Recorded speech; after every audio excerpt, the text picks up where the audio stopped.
सम्मान्य सभामुख महोदय, म नेपाली कांग्रेसका सभापति तथा सम्मान्य प्रधानमन्त्री शेरबहादुर देउवाले भर्खरै राख्नु भएको विश्वासको मतको प्रस्तावको पक्षमा नेकपा माओवादी केन्द्रको संसदीय दलको समर्थन रहेको कुरा जनाउन यहाँ उपस्थित भएको छ। समर्थनमा केही कुरा भन्नुभन्दा अगाडि अहिले पनि देश कोरोना महामारीबाट ग्रस्त छ। म ती हजारौं नेपाली नागरिकहरू जसको मृत्यु भएको छ कोरोनाको कारणले, उनीहरूप्रति हार्दिक श्रद्धाञ्जली व्यक्त गर्न चाहन्छु। सबै संक्रमितहरू जो अस्पतालमा या घरमा आइसोलेसनमा हुनुहुन्छ सबैको शीघ्र स्वास्थ्य लाभको कामना गर्न चाहन्छु। त्यसैगरी अहिले बर्खायाम छ, बाढी पहिरोको कारणले पनि धेरै नेपालीहरूको ज्यान गएको छ, उनीहरूप्रति पनि श्रद्धा व्यक्त गर्न चाहन्छु र ती सबै मृतकका शोक सन्तप्त परिवारहरूप्रति हार्दिक समवेदना व्यक्त गर्न चाहन्छु हाम्रो दलको तर्फबाट र घाइतेहरूको शीघ्र स्वास्थ्य लाभको कामना गर्न चाहन्छु। अब विषयमा थोरै भन्दा, किनभने हुन त मलाई यहाँ 8-10 मिनट 15 मिनटमा कुरा सक्ने भनिएको छ, तर बहस जसरी उठ्यो केही कुरा भन्नुपर्ने जस्तो पनि लागेको छ। त्यसले फेरि लामो गर्न सम्भव पनि छैन। सायद अर्को मञ्चमा हामीले विस्तारपूर्वक छलफल गर्न पनि पाउनेछौँ, त्यसकारण हतारै गर्नुपर्ने पनि मलाई लागेको छैन। तैपनि हामी बडो विचित्रको अनुभव, राजनैतिक अनुभवबाट गुज्रिन बाध्य भएका छौँ। संविधान सभाबाट संविधान हामीले मिलेर बनायौँ, निरङ्कुशताका विरुद्ध आन्दोलन हामीले मिलेर गर्यौँ, निर्वाचन हामीले मिलेर लड्यौँ, प्रतिस्पर्धा पनि गर्यौँ र एउटा सपना, एउटा परिकल्पना हामीले गरेका थियौँ। तर अहिले 5 वर्ष नपुग्दै दुई पटक संसद विघटन अनि फेरि अदालतबाट संसद पुनर्स्थापनाको नेपालको इतिहासमा सायद यस्तै अनुभव त पहिलाको छैन। हुन त एकजना मान्नेले विगतका थुप्रै विघटनका अनुभवहरू तिता मिठा रहेको कुरा बताउनु भयो, तर यस्तो अनुभव यस्तै किसिमको त थिएन। 2/3 बहुमतको प्रधानमन्त्रीले आफ्नो बहुमत हुँदा हुँदै पटक पटक संसद विघटन गर्ने र देशलाई दुर्घटनामा धकेल्ने त पहिलो पटक नै नेपालको इतिहासमा भएको हो। यो विडम्बना आज मैले चाहिँ यो सम्मानित सदन अगाडि मैले बोल्नु पर्दा, जसले गठबन्धनबाट एउटा राजनीतिक स्थायित्व होला देशमा भन्ठान्यो र प्रस्ताव लिएर गयो, त्यो मान्छेले बोल्नु पर्दा पार्टी एकता गरौँ र देशमा लेफ्टहरूको राम्रो जनाधार छ, ठुलो उभार आउला र विकास समृद्धितिर देश लान सकिएला भनेर एकताको प्रस्ताव राख्ने मान्छेले आज उभिएर यो सदन दोस्रो पटक पुनर्स्थापित भएको सदनको अगाडि उभिँदा अब मेरो अनुभूति के होला? मलाई लाग्छ मान्य सदस्यहरूले गहिरो गरी विचार गर्नुभयो भने त्यसलाई बुझ्न सक्नुहुन्छ भन्ने मलाई लाग्छ। यस्तो दुर्दशा यति छिटो देख्न पर्ला भनेको भए मैले किन गठबन्धनको प्रस्ताव लान्थेँ होला, किन पार्टी एकताको प्रस्ताव लान्थेँ होला। त्यसकारण मैले यहाँ अहिले पनि त्यति स्वाभाविक लागिराखेका छैन यो बीचका घटनाक्रमहरू पनि। म विषयमा 2-4 कुरा भन्नुभन्दा अगाडि नै के भन्न चाहन्छु भने, अस्ति प्रधानमन्त्रीको शपथ ग्रहण कार्यक्रम या नियुक्तिको प्रक्रियाभित्र हामी राष्ट्रपति भवनमा, राष्ट्रपति कार्यालयमा चाहिँ केही अस्वाभाविक खालका परिघटना भए। मैले खालि ध्यानाकर्षण मात्रै गराउन चाहन्छु। त्यहाँ प्रधानमन्त्री नियुक्तिको सन्दर्भमा प्रयोग भएको भाषा जो थियो संविधानको मर्म र भावना विपरीत थियो। र शपथ ग्रहण नै रोकिएको थियो। त्यो आफैमा यस्तो खालको पटक पटक हुने कुरा थिएन। त्यो भन्दा पनि हरेक पटक हामी शान्ति प्रक्रियामा आएपछि पनि आउने प्रधानमन्त्री र जाने प्रधानमन्त्री साइड बाई साइड कुर्सीमा बस्ने, त्यो कांग्रेसको होस् कि कम्युनिस्टको होस्, त्यो एमालेको होस् कि माओवादीको होस्, त्यो अर्को कसैको किन नहोस्, हुन्थ्यो र शपथ ग्रहण पछि कुर्सी साटिन्थ्यो। तर अहिले सम्मान्य शेरबहादुर देउबाजीका सन्दर्भमा त्यो दृश्य देखिएन। निवर्तमान प्रधानमन्त्री त्यहाँ उपस्थित हुन आवश्यक ठान्नु भएन। हेर्दा त सानो टेक्निकल कुरा भन्न पनि सकिन्छ, तर यो को भित्र लोकतान्त्रिक संस्कार छ, भिन्न मतलाई स्वीकार्न सक्ने आँट कोमा छ, भिन्न परिस्थितिको सामना गर्ने आँट कोसँग छ छैन भन्नेसँग सम्बन्धित एउटा गम्भीर नैतिकताको प्रश्न, संस्कारको प्रश्न, लोकतन्त्रसँग जोडिएको प्रश्न भन्ने म ठान्छु। मैले पटक पटक यहाँ आएपछि हाम्रो प्रमुख सचेतकलाई सोधेँ, निवर्तमान प्रधानमन्त्री केपीजी आउनुहुन्छ नि, उहाँले बोल्नुहुन्छ नि भनेर सोधि 3 चोटि सोधेँ मैले आज।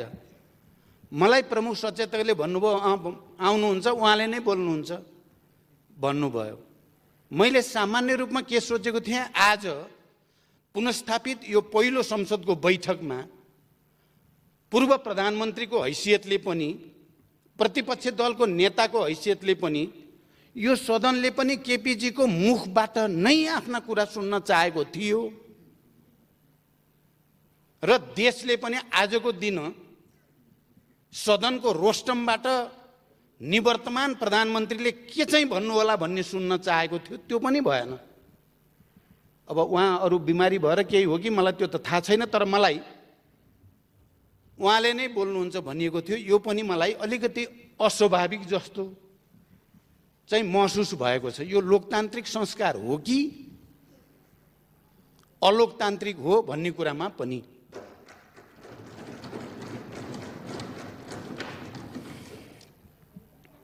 भनिन्छ के भने तर्क त धेरै गर्न सकिन्छ, तर धेरै तर्कलाई एउटै तथ्यले चाहिँ राम्रैसँग खण्डन गर्न सक्छ पनि भनिन्छ। अहिले अघि प्रतिपक्षको तर्फबाट मान्य सदस्यले जे जति कुरा राख्नुभयो, हामी त्यही पार्टीको नेतृत्वमा नबसेको हुन्थ्यौँ भने त हामी केपीजीको अहङ्कार र दम्भको अत्याचारको जाँतोमा नपिसिएका हुन्थ्यौँ भने त उहाँले भनेको चाहिँ अलिअलि हो कि भन्न पनि सकिन्थ्यो।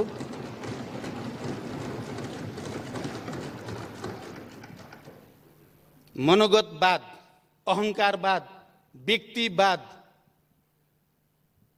चरम महत्त्वाकांक्षा,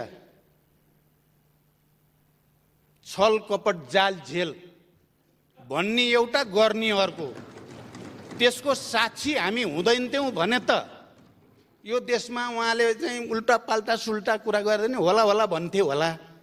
तर हामी यहाँ जिउँदैछौँ र उपस्थित छौँ क्या, यहीँ चल्दैन, त्यस्ता झुटा कुरा चल्दैन। अब त नेपाली जनताले राम्रो बुझेको छ, भ्रष्टाचार गर्दिन, गर्न पनि दिन्न। के को लागि त भ्रष्टाचारको ढाकछोप गर्नको लागि वाक्य रच प्रधानमन्त्रीको भन्ने कुरा जनताले बुझिसके, त्यो पनि चल्दैन। लोकतन्त्रको कुरा, म अरू कुरा लामो व्याख्यातिर जान बिल्कुल चाहेको छैन सभामुख महोदय। लोकतन्त्रको कुरा गर्दा पहिलोचोटि संसद विघटन गर्दा उहाँले भनेको कुरा के हो त? केपीजीले भनेको कुरा के थियो भने पार्टीभित्र मलाई काम गर्न दिएन, त्यसकारण विघटन गरे। सबैले सुन्नु भएको छ, पार्टीभित्र काम गर्न नदिएको हुनाले संसद विघटन गर्न पाइन्छ? तपाईँ हामी सबैले स्वीकारेको कुरा के हो भने प्रतिनिधि सभा अथवा यो संसद भनेको जनताको सार्वभौम अधिकारको उपभोग गर्ने सर्वोच्च संस्था हो। पार्टीभित्र विवाद मिलाउन नसकेको कारणले संसदलाई भिक्टिम गर्न पाइन्छ? कुन चाहिँ लोकतन्त्र हो यो? कुन चाहिँ लोकतान्त्रिक संस्कार हो यो?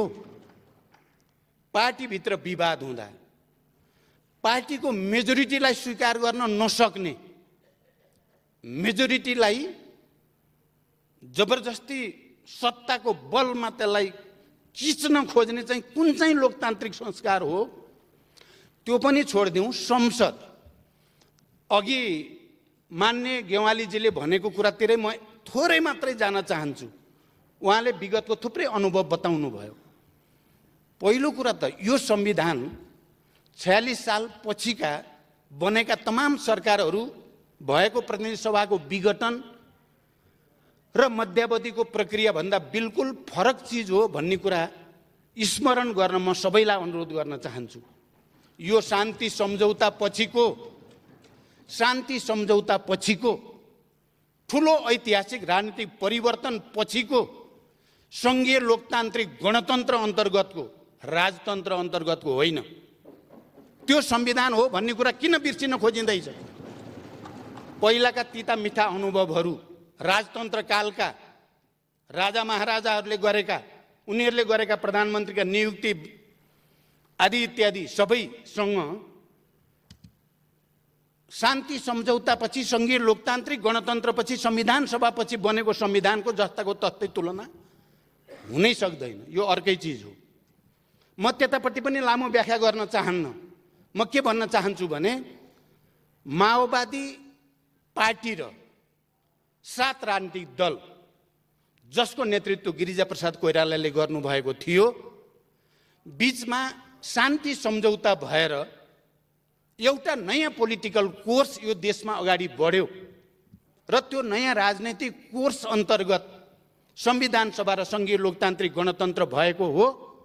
र विगतका अनुभवहरू, विगतका अरू त भइहाले, 46 सालको ऐतिहासिक जनआन्दोलन पछिका सरकार बन्ने र भत्कने अनुभवहरूको शिक्षा लिएर नै सचेत रूपले तपाईँ हामी सबै होइन, अहिले जो साथीहरू बडो चिन्ता लाग्यो भन्नुभयो, ती चिन्ता गर्ने साथी पनि संविधान सभामा हुनुहुन्थ्यो होइन र? तपाईहरू पनि संविधान बनाउनेमा सहभागी होइन र? 76 को धारा 76 को उपधारा 5 अब फेरि पटक पटक प्रधानमन्त्रीलाई सनक छुट्यो भने, इच्छा जाग्यो भने या अप्ठ्यारो पर्यो भने खुरुक्क संसद विघटन गर्ने यो प्रावधान चाहिँ राख्न हुँदैन भनेर कयौं दिन बहस गरेर राखिएको 76(5) होइन। अनि तपाईलाई यो 76(5) ले बडो त्यत्रो चिन्ता लागेको छ भने मान्य सदस्यहरूलाई म भन्न चाहन्छु, प्रतिपक्षी दलमा रहनुभएकालाई तपाईको इमानदारीता के हुन्थ्यो, तपाईको लोकतान्त्रिक संस्कार के हुन्थ्यो भने संविधान संशोधन गरौँ। यो 76 को उपधारा 5 ले लोकतन्त्रलाई क्षति पुग्ने भयो भनेर तपाईले कहिल्यै भन्नुभयो?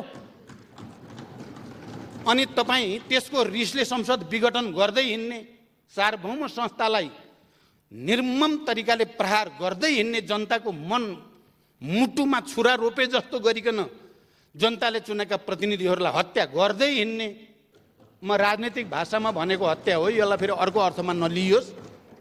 अनि अहिले आएर 76(5) लाई दोष दिएर लोकतन्त्र जान लाग्यो, प्रणाली बर्बाद भयो भनेर गोहीको आँसु चुहाएर दुनियाँ कसैले पत्याउँछ तपाईलाई? किन पत्याउने तपाईलाई? बार बार विघटन गरेर लोकतन्त्रको चाहिँ निर्मम हत्या गर्ने, अनि चाहिँ बडो चिन्ता, प्रणालीको चिन्ता। 76(5) के हो? 76(5) सार्वभौम यो प्रतिनिधि सभाको विशेषाधिकार हो। त्यो पार्टी भन्दा माथि जनताको सार्वभौम अधिकारको संरक्षण गर्नको लागि प्रतिनिधि सभालाई दिएको विशेषाधिकार हो। त्यो त्यसको प्रयोग हुँदा तपाईहरुलाई त्यत्रो चिन्ता?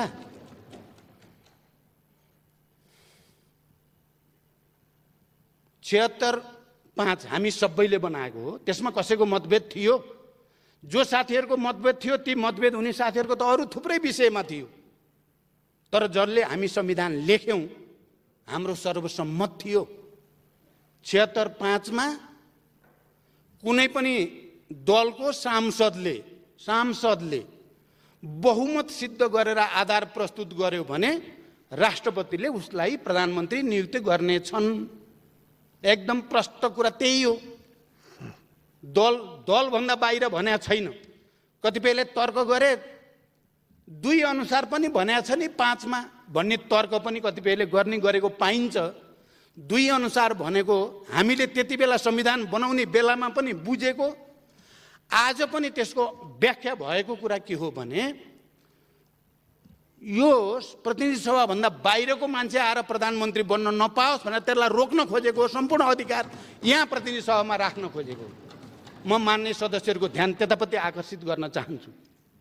अहिले सम्माननीय प्रधानमन्त्री शेरबहादुर देउबा नेपाली कांग्रेसको सभापति हो र यो सदनका कुनै पनि मान्य सदस्यले उहाँलाई भोट हाल्ने अधिकार, मत दिने अधिकार दिएको हो। 5 ले दिएको हो, दिएको मात्रै होइन, तपाईँ हामी सबैलाई थाहा छ 149 जना मान्य सदस्यहरूको हस्ताक्षर सहित राष्ट्रपतिकामा राष्ट्रपतिजीले भने अनुसार नै दाबी प्रस्तुत गरेको हो।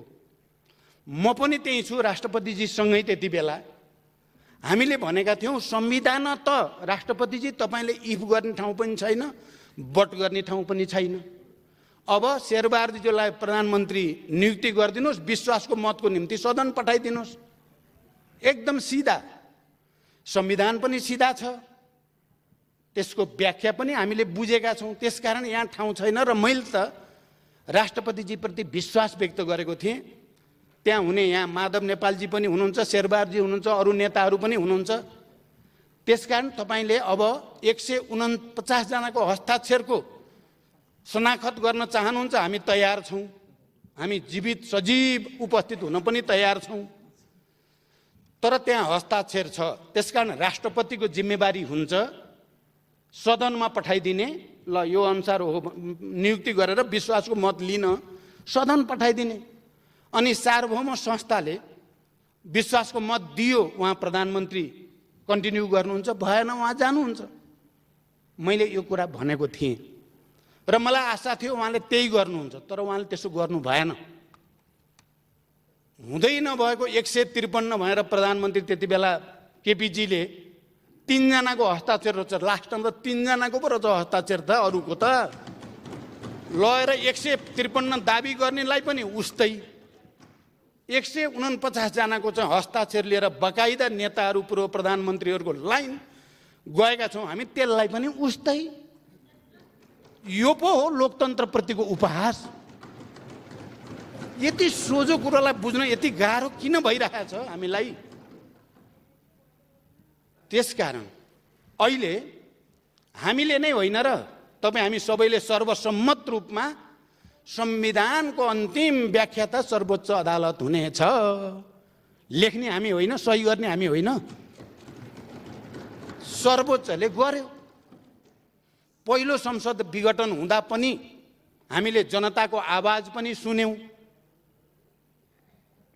बुद्धिजीवी, पत्रकार सबै मैले त भन्ने गरेको छु, बेस्ट ब्रेन नेपालकाहरूको सुनियो हामीले आवाज। अदालतले अन्ततः संविधानको मर्म र भावना अनुसार नै संसद पुनर्स्थापना गर्यो। पुनर्स्थापना गर्नु पो लोकतान्त्रिक भयो त यसलाई हत्या गर्नु लोकतान्त्रिक हुन्छ? अहिले पनि 76-5 मा गएर पर्यो, जालझेल त पहिल्यै भयो नि।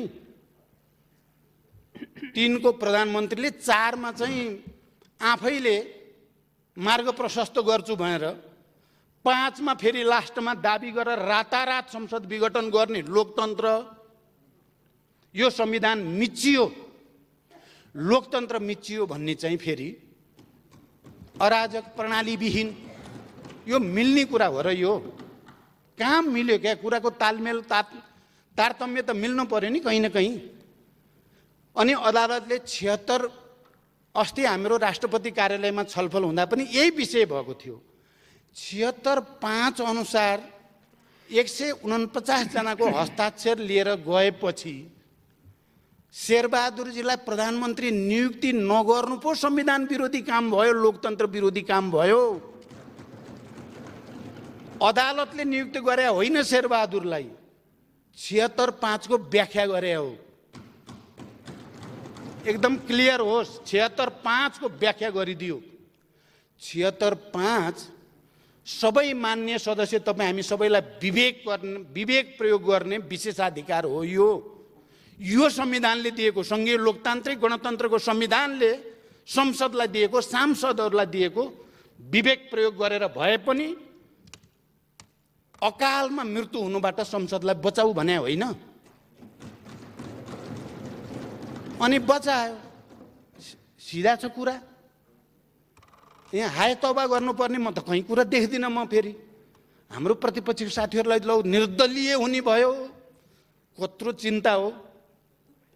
निर्दलीय किन बनायो हामीले? निर्दलीय संविधान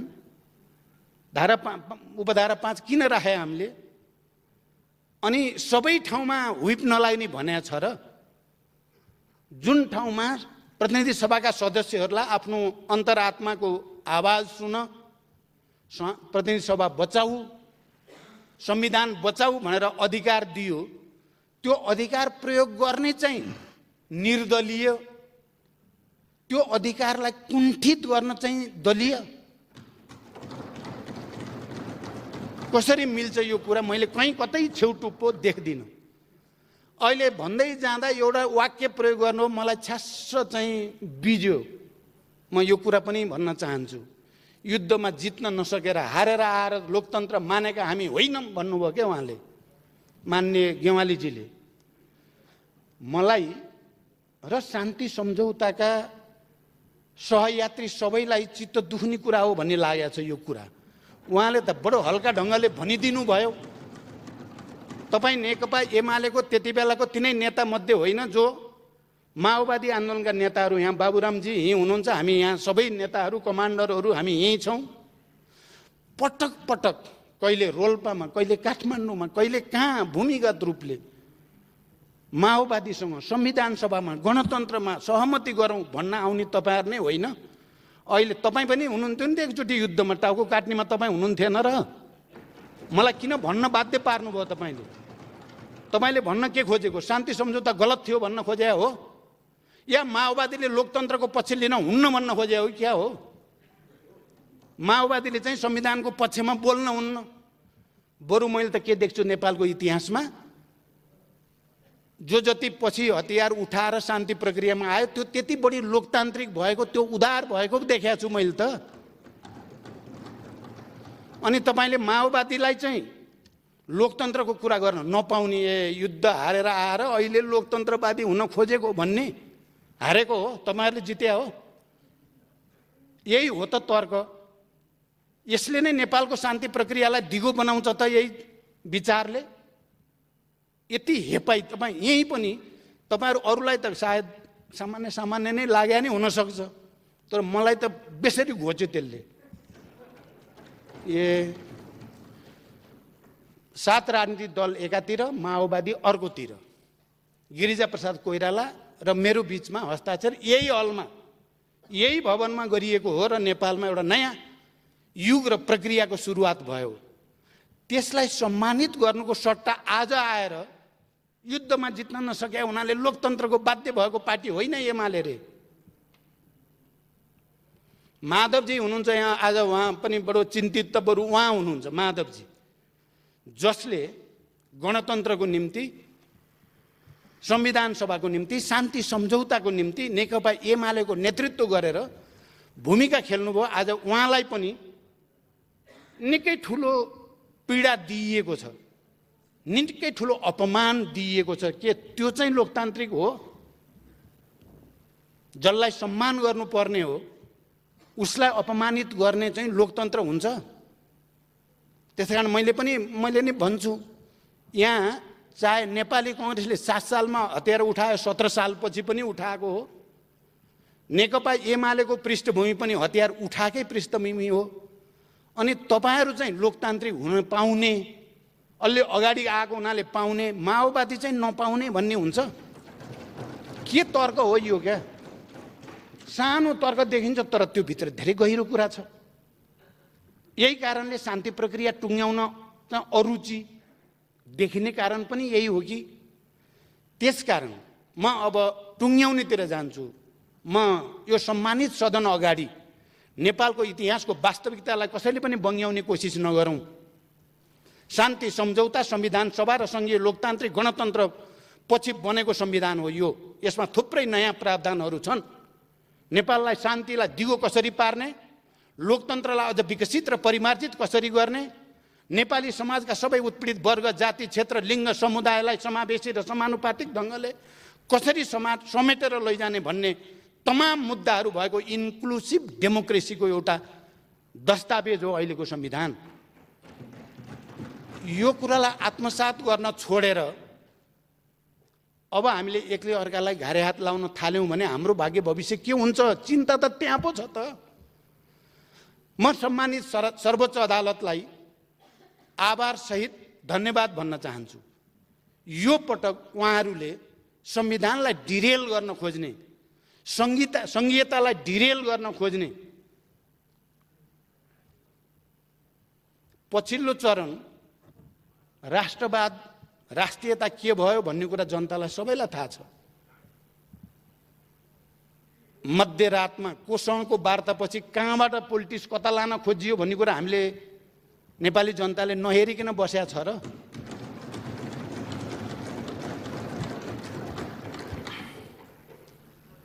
पटक पटक कम्युनिस्ट आन्दोलनलाई एकताबद्ध गर्ने, पार्टीलाई एकताबद्ध गर्ने, उदारतापूर्वक तपाईँ 5 वर्ष चलाउनुहोस्, पार्टी चाहिँ गडबड नगरौँ भन्ने माथि निर्मम ढङ्गले प्रहार गर्ने प्रवृत्ति कसरी लोकतान्त्रिक हुन सक्छ?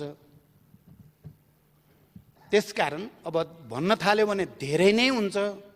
तर कुरा के हो भने सर्वोच्च अदालतले नेपालको संविधानको रक्षा गर्ने, यो प्रतिनिधि सभालाई फेरि एकचोटि जीवन्त बनाउने जुन व्याख्या गर्यो, हामी सबैले आभार व्यक्त गर्नुपर्दछ। र विवेकको मत प्रयोग गर्ने यो धारामा म प्रतिपक्षका साथीहरूलाई पनि एकचोटि ठन्डा दिमागले विचार गर्न, साँच्चै विवेकको प्रयोग गरेर मलाई लाग्छ तपाईँहरूमध्ये धेरै जसोलाई यो संसद पुनर्स्थापना भएकोमा आनन्द भएको छ। मैले बुझ्छु नि, मैले नबुझ्ने होइन नि कुरा, थाहा छ नि मलाई। आनन्द भएको छ, फेरि पुनर्स्थापना बल्ल बचियो। त्यो अन्तरात्माको आवाज बोलिदिनुहोस् आज र सबै मिलेर शेरबहादुरजीलाई विवेकको मत प्रयोग गरेर प्रधानमन्त्रीमा समर्थन गरिदिउँ। एउटा एकताको, सहकार्यको एउटा नयाँ युगको सुरुवात आजकै दिनबाट हुन सक्छ। त्यो ठुलो छाती हामीले गर्न केले रोक्छ?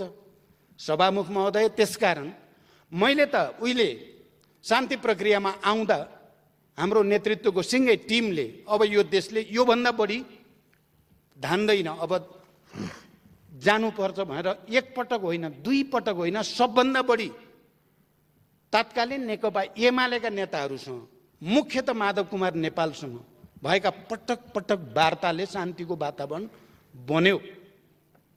म एमालेका नेता तमाम कार्यकर्ताहरूलाई धन्यवाद भन्न चाहन्छु र गिरिजा प्रसाद कोइरालासँग पटक पटक भएका वार्ताले 12 बुँदे समझदारीको आधार बन्यो। नबिर्सौँ हामी इतिहासको यो सच्चाइलाई। कसले कति त्याग गरेर यो बनेको हो भन्दा सबै नेपालीहरूले जनयुद्ध र जनआन्दोलनमा गरेको त्यागको परिणाम हो यो। हजारौं शहीदहरू, बेपत्ताहरू, घाइते अपाङ्गहरूको बलिदानबाट जन्मिएको हो यो, नबिर्सौँ। म त के ठान्छु भने माओवादी केही पनि होइन, यसलाई अब मिचिदिए हुन्छ भन्ठानेका केही साथीहरूले। माओवादी चाहिँ अब विभाजित पनि भएको छ, यसको ओज ताप पनि घट्या छ, त्यसकारण यसलाई किचिदिए हुन्छ भन्ने लाग्यो क्या हाम्रो साथीलाई। मैले त पटक पटक भन्थेँ आगोसँग खेल्ने काम चाहिँ त्यति राम्रो हुँदैन। कति राम्रोसँग यो आगोलाई एउटा इनर्जीमा परिणत गर्नेतिर ल्याइएको छ।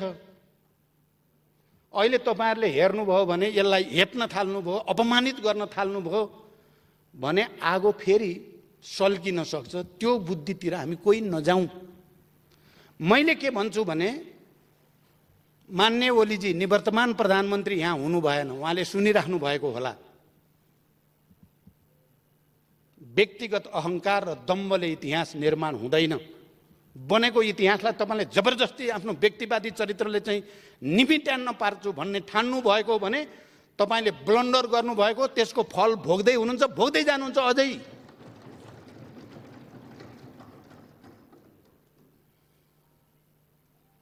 हामी अहिले नेतृत्वकर्ता नै जिउँदैछौँ, त्यति सजिलो चाहिँ चिज होइन। हामी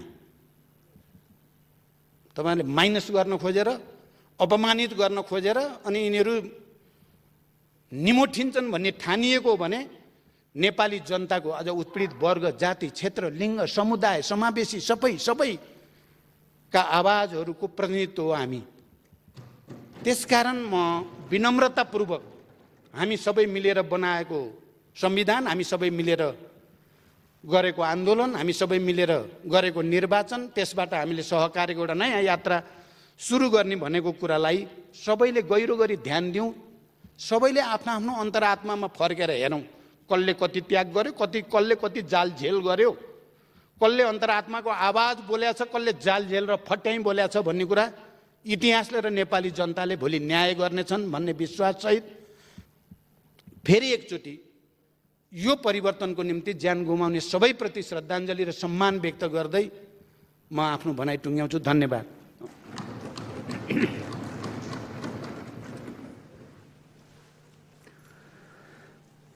माननीय श्री महन्त ठाकुर।